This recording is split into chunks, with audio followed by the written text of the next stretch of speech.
Hello guys and welcome back into a new brand video. In today's tutorial, I'm going to show you how to use ConvertKit. So make sure to watch the video to the end and follow the simple steps. So basically, as you can see, ConvertKit became Kit.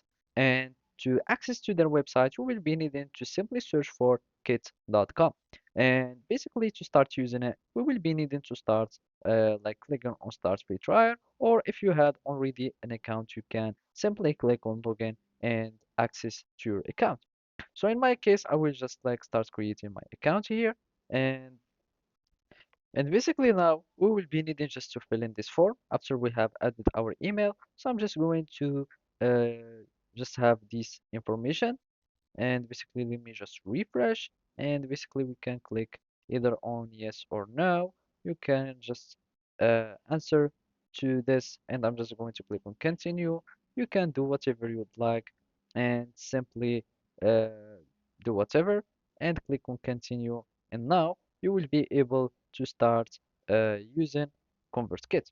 So here we are going to see our dashboard, and basically we will be able to find all our things. And basically here you will have many things that you can do. Either you can start earn, so you will be able to start adding your digital products and content directly to your audience. So if we go for example here, you will be able to start sharing your product, or you can go and basically will be able to start managing your subscribers, and from here you will be able to start either import subscriber if you had some database that has your subscriber, or you can simply start adding them manually. You can add anything and add their email there so they can be added to your subscriber, so you can start tracking them, etc.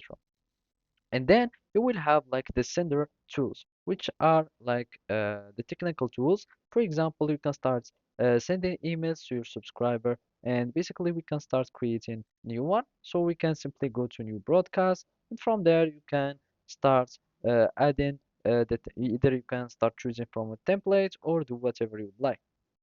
So from here, you will be able to start customizing your templates or your broadcasting, and then you can add the people whom you want to send this to them, and basically continue to share, and then you will be able to start choosing the people that you want to share that with them. And this is similar to most of the tools. So basically that's it. Thank you for watching and see you next time.